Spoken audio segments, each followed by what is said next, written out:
Hello and bienvenue. Welcome to Cultural Distress, which is our podcast to talk about anything tied to cultural differences. I'm one of your co-hosts, Loïc Pichot. I'm a gay millennial comedian born in France, as you can hear. So I have my fair share of cultural distress most of the time. And I'm joined by my wonderful co-host, Miyoko Sakatani. Hi, Hello. Miyoko. Konnichiwa. Miyoko Sakatani. I'm second generation Japanese American, or Nisei, and I'm a straight baby boomer. So I was born and raised in the LA area and then moved up to the San Francisco Bay Area later on in my life, and that's where I currently am. But yeah, growing up in a household where my parents were first generation immigrants who didn't speak English, I sort of had a lot of cultural distressing moments. And we're here to talk And about also being a those. woman, also being a woman, Yes. and happy Pride. Thank you. So for our listeners, Miyoko is wearing a rainbow scarf. You look gorgeous as usual. Thank you. So how are you? What's up with you? Oh, it was a busy, busy time the last few weeks. Okay. We did the Zoom webinar reading of Tokyo Rose, and that Okay. turned out very well. We had a nice audience. First time I did a webinar, setting up a webinar, so that was interesting. Yeah. We had 6 wonderful actors, and who played 25 characters. Oh, damn. So we had to do quick changes but it worked out well. The audience loved it. And so, of course, next thing we need to do is get feedback. And we did a Q&A, and we're going to revise the script, and hopefully we'll get it mounted as a stage play, hopefully within a year. That's awesome. So wait, so you said that it was a webinar. So were you together with the different actors and the audience was online, or were you like everyone was in their different Everybody home and was, you were like reading? Okay. yeah, everybody was online. But Do you find it webinar, harder? the advantages of having a webinar is you can't see the audience, which was nice. And then at the end, we had them raise their hand and turned on their audio for any feedback. Okay. And the other thing that's nice is when the actors are doing their performances, there's no names. It's just empty boxes, which is really nice because it's not distracting. Okay. So So wait, so you were reading as well, right? yeah, I was one of the actors. Was it like, is it hard for you to do a reading like in front of a screen? Oh no, no, I mean, to get into character and oh yeah, during the pandemic, that's all we had was uh, true. Zoom Yeah. performances and Zoom readings. So I got really used to doing it, reading the script on my computer and getting into costumes. Yeah, Mhm. yeah, it was fun. We wore a lot of different costumes, and anyway, it was fun, and we'll see what happens. I produced it and I directed it, and I performed in it. So Nice. I So got wait, what is it about? Oh, it's about this woman named Iva Toguri, and Okay. she's a real woman in history, and she unfortunately got trapped in Japan as a young woman and the war broke out. So she had no way to get Oh, back home to America. She was born and raised in LA. She graduated from UCLA. She's an all-American, patriotic American. She went to Japan to help out her auntie who was sick. She got trapped there, and then she was starving because the war broke out. And then she got this job at a radio station, and she started doing radio, which went out to the officers. I mean, the army and the in navy. the army? Okay. Yeah. And so what happened was there was another group of women who were also on the radio, but they were doing a lot of propaganda and trying to demoralize the American soldiers. And so, Oh, they say, interesting. "Hi, sweetheart, what are you doing? You know your wife is at home making love to another man. Don't you wanna be home with" And Yeah. they did whereas Iva, all she did was play records. She was a very innocent person. She goes, "Oh, I bet you guys are just dying to hear this next song," and she was like a DJ. So after the Okay, war was cool. over, what happened was the people in the United States, politicians wanted to get Tokyo Rose and to convict her of treason. And so they found Iva, unfortunately, by mistake. And so she came to San Francisco. She went to trial, the longest trial, and she was convicted of treason. Oh, And wow. everybody knew she was innocent. From Yeah. the journalist to the lawyers to the judge, everybody knew she was innocent, but they needed someone to To be blame. Tokyo Rose and treat. So Yeah. she ended up being in prison. Her citizenship was taken away until 1977 when the president Ford pardoned her and she finally got her citizenship back. But for say 30 years, she didn't know she was going to get deported at any time back to Japan. That's an insane story. Yeah. Is she still with us? No, she died in 2006, I believe. But Okay. anyway, she got her vindication. The Yeah. veterans gave her an award, and she got awarded for being a patriotic American. And but unfortunately, she lived a very tragic and sad life. Um, Yeah. so, but that's politics. Anyway, I want to Yeah, check but the that's others. again really cool that you're doing another play on a Japanese American icon. That's really cool. I never heard that story before. Yes, and we got a wonderful feedback from the audience that this was a very timely story of politics Yeah. and um, and to tell the story of what happened to the Japanese. Because while we were telling her story, we also told the incarceration story in America because her family, who was still in America, all got incarcerated while she was in Just Japan. yeah. So we got to tell that story. So everybody was said that was a very good to bring all that out. So, Damn, well, anyways, I want to share one that's more amazing. Well, yeah, I was just gonna say, sending all the good vibes. I Yeah, yeah, hope yeah. you guys will make it to the stage. I'll keep you updated on that. Um, so I want to share also that our ukulele band played at an assisted living facility this last week. We've Nice. been there before and it was wonderful. We love to perform for these wonderful souls. But the wonderful story about this is we sang a song called This Land Is Your Land. Have you heard of it? I've heard that. Yeah. Okay, this and it's a very sort of political song written by a man named Woody Guthrie. And so we sang this song. It was a sing along. Everybody was singing along. Well, we didn't know that one of the people who were in our audience who lived at that facility was Woody Guthrie's son. Oh, And the other son is Arlo Guthrie. Arlo Guthrie also became a very famous folk singer. But anyways, his son was in the audience and he sang along and he was thrilled that we sang his father's song. that's amazing. Yeah. So anyway, I I love those kind of moments. Very, how do we say serendipity, serendipity, right? synchronistic. Right, synchronicities. Oh, that's amazing. Yeah. So it was a great thing. Anyway, enough about me.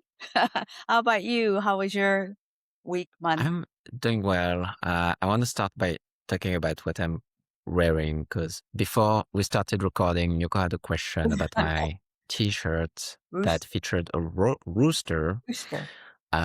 So rooster is the French symbol.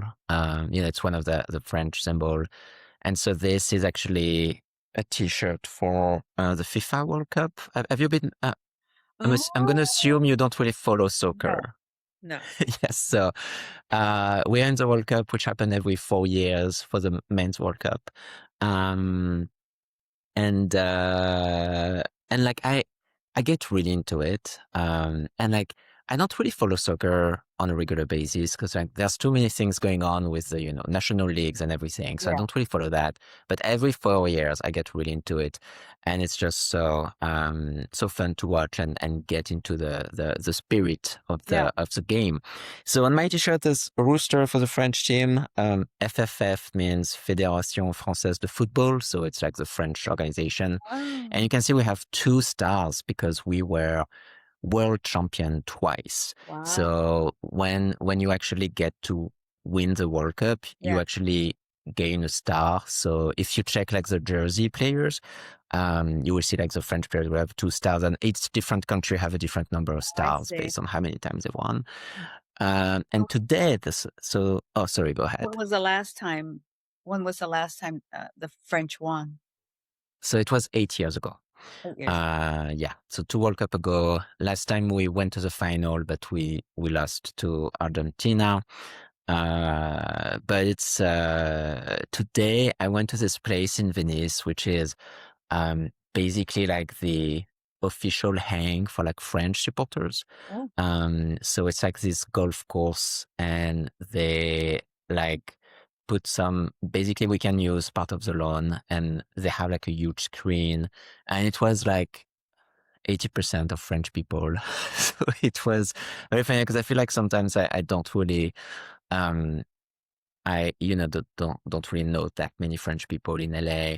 Um, and so it's just fun sometimes to connect yeah. to my community. And I feel like it's really funny. I feel like the longer I live in the US, the more I want to make sure I still connect to my French Yeah. roots. Yeah. Um, so it was just very, very fun. And we won. So it was like super fun, Oh, and people were celebrating. yeah. It was a good game to watch. It was very entertaining. Lots of goals in the first half. So my question is, Yes. why is the rooster a symbol? I do not know. Actually, I do not know. It's one of the French symbol. Okay, I'm gonna do something. I'm gonna look it up really quickly. Oh my God. What Didn't is you it? think you would be Sir? asked that question? I know. I don't know. When I first saw It it, comes. I thought it was part of the Chinese horoscope because the Oh, rooster is one of the one of animals. the sign, right? Yeah. Animals. So I thought, oh, you have one of the Chinese horoscope T-shirts on. So okay, so I'm learning stuff. It's actually coming from an ancient Roman pun where basically the word gallus means 2 things at the same time. So in Latin, it means rooster, but it also means inhabitant of Gaul, and Gaul used to be the old name for France. Oh, So apparently, that's yeah, French people just is that embraced it. Gaul? Gaule in French, but in Oh, English, yeah, in English, I think you guys do Gaul. Gaul. Yeah. Okay. Thank you. I got some Okay. education today.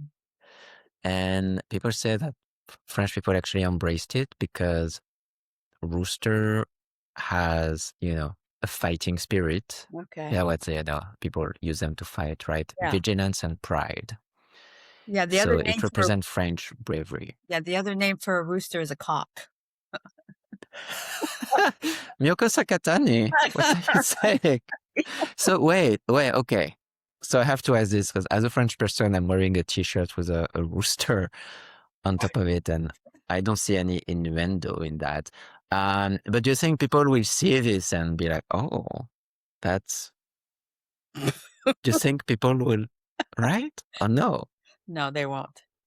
No, Okay, uh, just you. just where my mind goes. No, when you said it's a fighting, roosters are fighting, they they Yeah. they run they roost the nest or whatever. Um, anyway, no, let's not go there. Okay, let's move on. Should we move on to our topic of the week, Yeah. which is idioms? So expression that, yeah, don't really translate. I don't know. How would you explain what an idiom is? Oh, I happen to have something written right here. An idiom is to describe a sort of an indirect comparison. Anyways, Oh, when right. we talk Yes. about some of the idioms, then I think it'll be clear. But the Yes. reason why I, this topic came up for me is because I was born and raised in America, but my household spoke only Japanese. yeah. So in the Japanese household, there was no American idioms. You know, Oh, there's yeah. no American idioms in Japanese. Whatever idioms they have to me are more like proverbs or Okay. something like that. But I wasn't exposed to those. So when I first started hearing them, I it didn't make any sense to me. And matter of fact, some of them make me angry. Because Oh, it's like, why would you use an idiom when you can just say directly what you want to say, you know? And but as it turned out, I married into a family, Richard's parents. It's almost that's all they speak is idioms. Whatever oh, conversation they have, they always say something like I'm looking at a list because I don't remember all these things. The ball is in your court, or oh, yeah. let Yeah. the cat out of the bag. They spoke in idioms, and I couldn't. I didn't understand why people would speak like that. Do you still feel this way? And sometimes I do. Sometimes it's like, why are you saying an idiom or a metaphor when you could just say what you want to say directly? Yeah. But anyway, so how That, are we going to set this up? Was I going to say some American so idioms? yeah, I think that's, we could play like a little game for this episode. You can tell me some American idioms and I try to like understand the meaning. And I might know some of them already. I also prepare a list of like French idioms that I will translate to you and you can tell me what you think Okay, it means. so in French, in France, Yeah, but I will translate in English for no, you, no. But you know. I'm asking you. So in France, they use a Mm. lot of idioms. Oh my God. Yes, so Oh, much.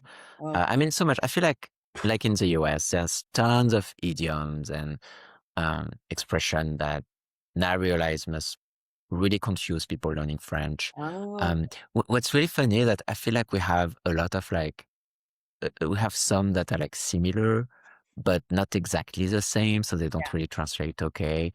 Um, so it's always interesting. But I think for me, before we dive into our game, there's one story I want to share, um, which is that I feel like, I've been in the US for 11 years now. So I feel like my understanding is really good. But once in a while, there will still happen to hear something I've never heard before, and I get really confused. I don't really know what it means. I have an example that come to mind, and it's not super like elevated, obviously, but like I was in an improv um, with my friend Andy, and basically, he was setting it up so that I was helping him with his business, but I always have had the worst idea as a catchphrase or like a tagline for the business.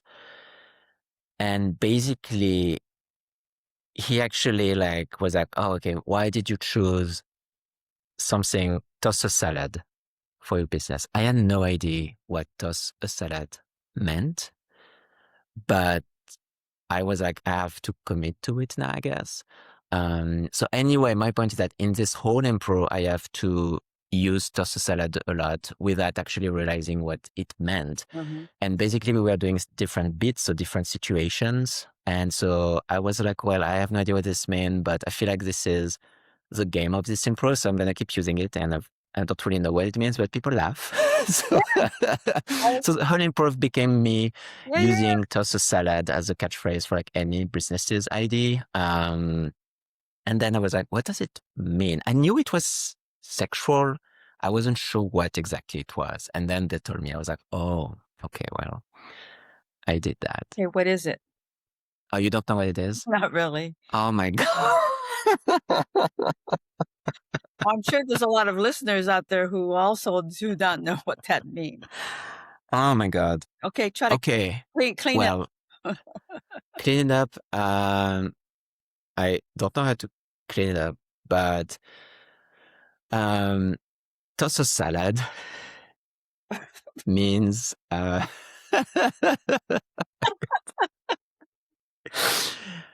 it means eating booty. Oh my God.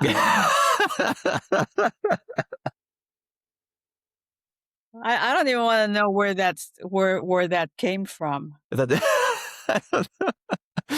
I knew it was sexual because I think it's in one of a rapper's song. Oh. And I remember like I remember that. So I knew there was something, but I wasn't sure of the meaning. I actually didn't know it was that. Anyway, you live and you learn. Well, look, I taught you some English today. That's a good aspect of these things is somebody could just sort of make something up. Yeah, we Yeah. could start our own idioms if we Yeah, want to 'cause and see if it sticks. I think that just was made up by somebody and then now it's become a Yeah. thing. Yeah, that's interesting. So, toss. What's like a synonym of toss? Shake, right? I guess. Shake a rooster is a new idiom I'm coming up Shake with now. shake a rooster? Yeah. And what would that mean? I don't know. We're creating it, Miyoko. You tell me what it Oh, means. I thought you were gonna say shake a booty. That's what, yeah, shake a rooster means shake your booty. Oh my God. I don't know Anyway, where this is gonna go. But anyway, I could see that in improv, if someone throws something out to you that you don't quite understand, but you go with it, I could see how that could be yeah, you have very to keep going. Yeah. that could be very You got to commit. yeah. So So do you want me to start with some like French idioms oh, and you tell me what you I think it means? why don't we do back and forth? Oh, let's do that. Yeah. So the first one that I'm looking at is bite the bullet. Bite the bullet. Bite the bullet. I think it means like you're not gonna like it, but you just have to endure it. You know, it's not a pleasant situation, but you have to push through. Is that correct? Very good. Okay. I've never used that one, but bite the bullet, that's Bullet. good. I So think that might have come from the old Western days where if they were going to have a surgery or if they got hurt, they would put a bullet in their mouth and oh, really? bite on it so that they wouldn't feel the pain so much. Interesting. Well, is there something in the bullet that actually works as a No, it's just it's something just like something biting? something hard to bite Oh on. my God, that sounds intense. Thank goodness for modern That's medicine. why I think that's Uh, why they had bad teeth in those days too. oh yeah, that would make sense if you actually literally bite bullets. I don't know where it came from. I'm just making it up. Okay, let's do one of yours. Okay, so my first one is les doigts dans le nez, which means fingers in my nose. Okay, say it. Like if I tell you like I can do this, fingers in my nose. We'll say it slowly. And Oh, in French, les doigts dans le nez. les doigts domini. Dans le nez. Yeah, so fingers in the nose. Fingers in the nose. And what does that mean? Guess. Okay, fingers in the nose. I don't know. It sounds pretty gross. It means you can do it easy. If I tell you, oh, please, Miyoko, like I can do this fingers in my nose, it's kind of like I can do this in my sleep. It's Oh, easy for me. Yeah. easy. Like fingers in the nose. Yeah. That's very I interesting. have no idea where it came from. I wonder if it has to do with picking your nose. Yes, we're distracted. Or like, I don't know, it's just, oh, it's more like, because like, it's like annoying. Like if you actually put your fingers in your nose, you can't use one of your hands. So you made it harder, but it's so easy for you that you can still do it even if you put your fingers in your nose. You know what I mean? I don't know. People are gonna roll their eyes when they start listening to this. Most likely, but it's, the final episode before the summer break, so we can do whatever we want. Okay, how about burn the midnight oil? Burning the midnight oil. I've never heard that before. Is it running out of time?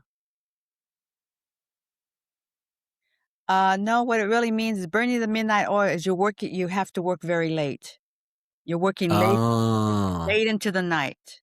okay. And I It does think make sense. that stems from when they used to use oil lanterns. Okay, And that makes sense. so you're burning the midnight oil, you're working really late. Cool. Okay, that makes sense. Next one is tirer les vers du nez. So it's basically if I say I'm gonna take the worms out of your nose. Oh my God, what's with the nose? Take the worms out of your nose. Yeah, Oh, like from smell yeah. something? Like, can you smell No, something? it's basically when someone is being very secretive and you have to ask so many questions to get to know what's happening. You say you're like pulling worms out of their nose. It's like it's really hard to get to the bottom of whatever is happening because they don't answer It's your like question. You have to ask a lot of questions. pulling. It's like pulling.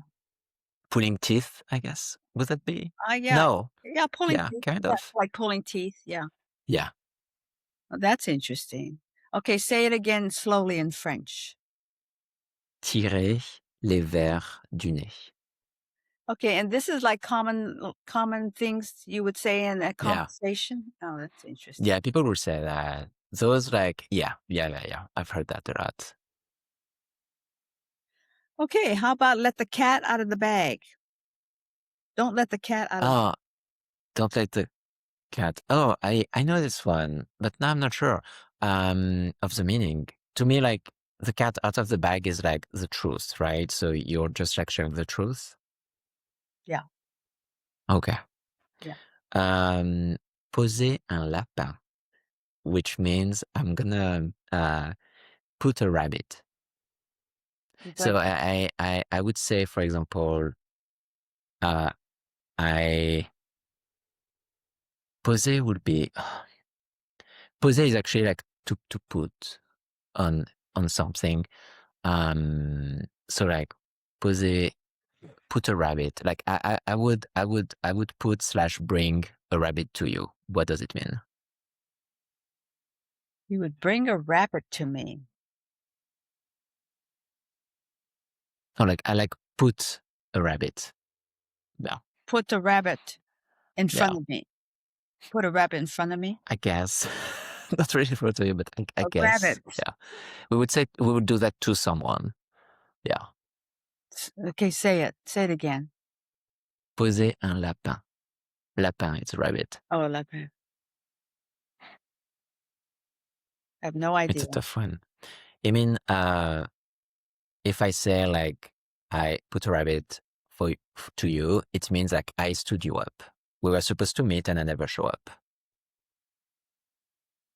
Yeah, you like Okay. pose a rabbit. Yeah. Where did that? You know where that came from?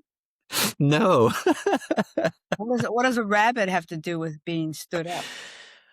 I don't know. I wonder if I have an explanation and it might be completely wrong, but I wonder if it's because rabbit is the animal that a lot of like magicians would use. So maybe if you put like a rabbit to someone, maybe it means you disappeared. You know what I mean?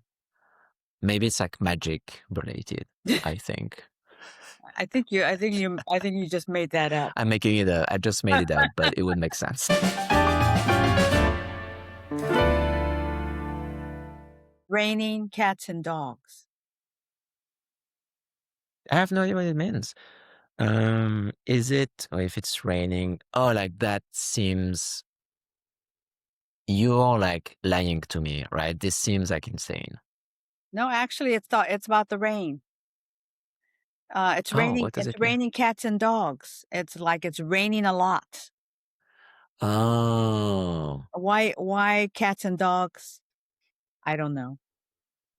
oh my God, we have one in France that I heard, and it's a bit slangy.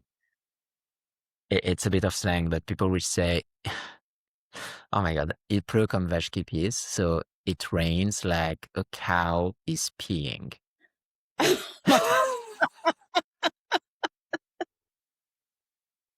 It might be just my family because I grew up in the countryside.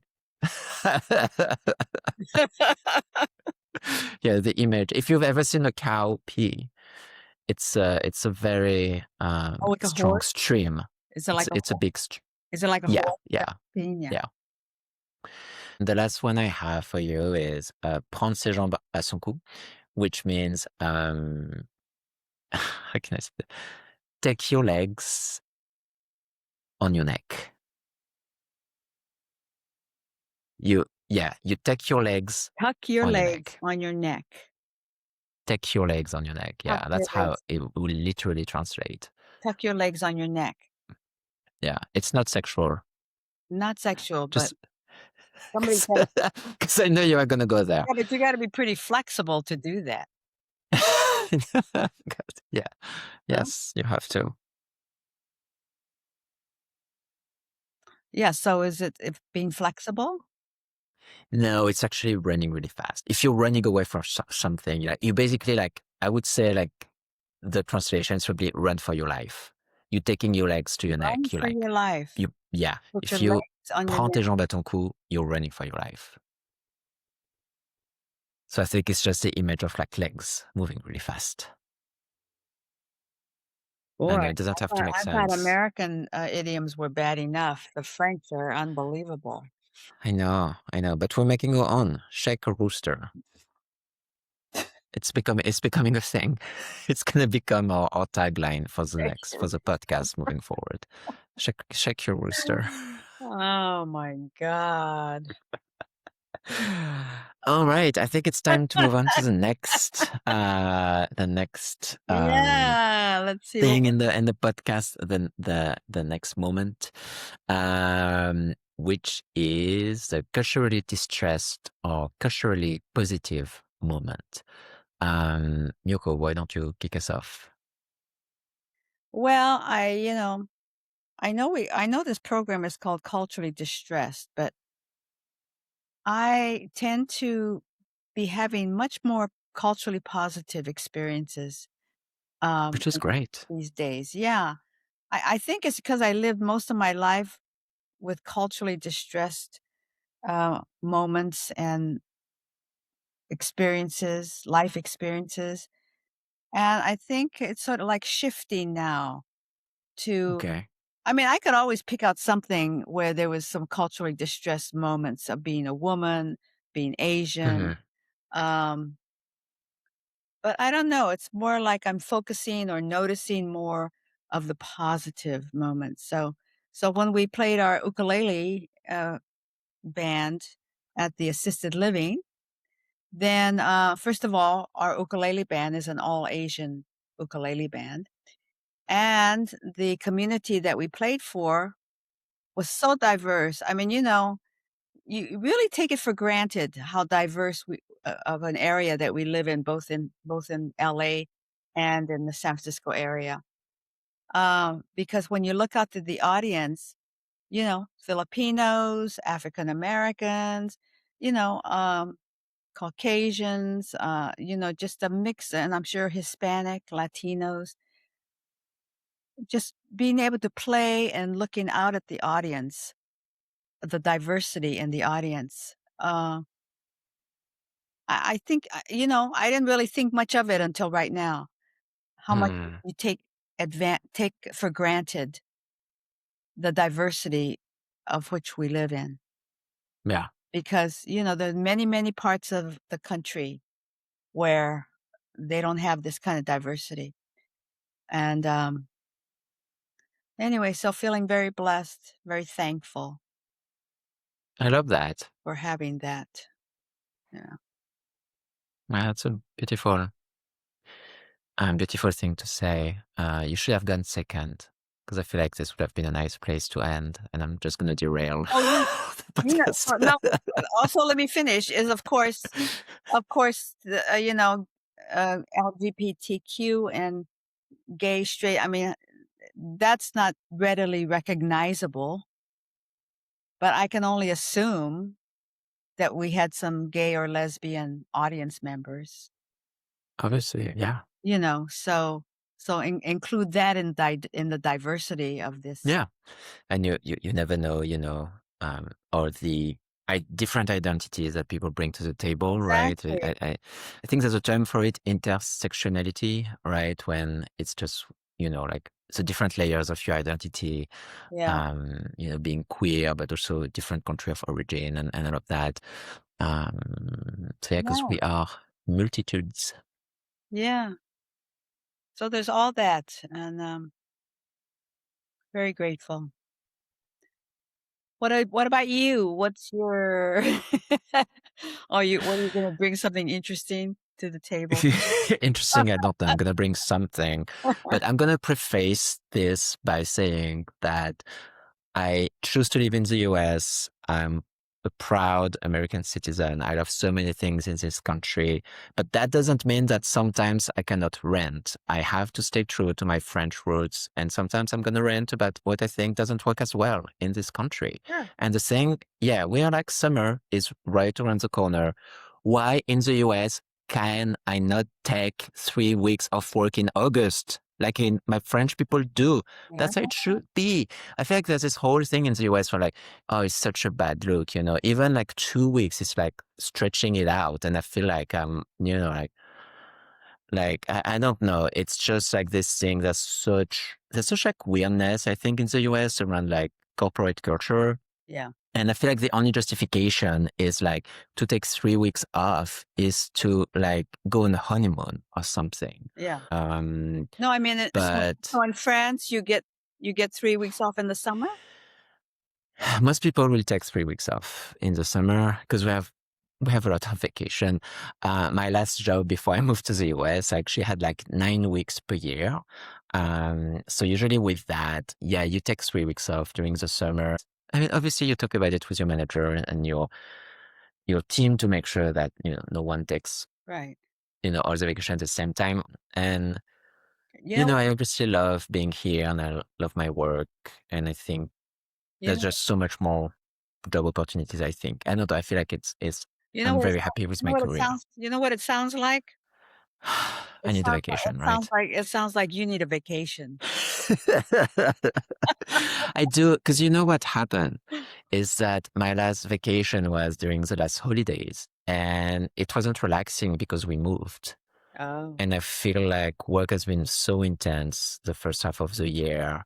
And I also feel like I do a lot outside of work. And yeah, I think I might be a little bit Like, burnout. I yeah. think, yeah, I need the vacation. So I'm very much looking forward to my 2 weeks off in August, which would be amazing. So you are gonna take 2 weeks off, and are you gonna go somewhere?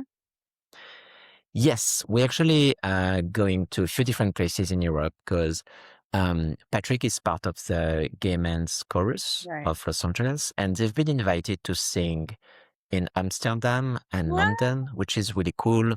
Yay! Amsterdam, there's going to be World Pride happening, so I think there's going to be a lot of chorus from all over the world. Oh, how cool. Yeah, so it's going to be great. So we're doing Amsterdam, then London, and then we'll go to France, Normandy, and then we'll go to see my family where I grew up. It'll be all worth it. So good. Yes, it would be amazing. Yeah. I'm glad All you're right, next. I'm glad you're getting a vacation. Thanks. Yeah, You're I needed. getting And yeah. you're getting very irritable. Are you serious? And yeah, so yes, for our listener, this is a summer break. So there won't be any new episodes until we connect again in September. Miyoko, you haven't done the stone today. Oh, yes. The This is a new segment where Miyoko picks a Take it stone down and see what and it there's a says. word on that stone, and it kind of like sum up the episode. Oh, here's a good one. It says faith. Faith. I Faith. love that. So what does faith mean to you? What faith to me means to always, have faith that things will work out the way it's supposed to. I feel like for me, I associate faith with letting go and detaching from. I can be controlling, I guess. So sometimes I have a whole plan, and if things don't go exactly as I said it in my head, it's really hard for me, and I always have to get back to this idea of having faith that, the universe has my back. Things always works out pretty great for me. And even though I don't see it always right now, I know I would see it at some point. So it's just like letting Jesus take the wheel, to use another idiom for this podcast. What does faith means to you? Well, you said exactly what I was going to say. Then we're in sync. Yeah, we're definitely in sync because having faith means to let go. There's a saying called let go and let God. And True. to me, True. God is the universe. Yeah. God to me is not a religious God. God is the universe. Yeah. And so to let go and let God means that you have faith and you trust that everything is happening for your good. And there you go. Yeah. That's why we have faith. I love that. And I think this is a great place to end the podcast. I just have one thing to add, Miyoko. Don't you think that I look good? Like, do you notice how I'm I right? said, you should show everybody your butt. Yeah. No, I'm not talking about my butt. Have you seen those pecs right now? no, you. So I've never been like that. you're This is crazy. keeping up with your circuit. Yeah, I'm keeping back with my workout routine. I'm, got the first invite to like pool parties coming in. So I have to be Oh, you're gonna look at good. the top of my game. Thanks. No, but also like I feel like being 40, like I really try to be very like careful with my health. Like being, like being in good shape can make a big difference, I think. Big difference. It's number one. Taking care Yeah. of your body, your health, your mind, your spirit. Yeah.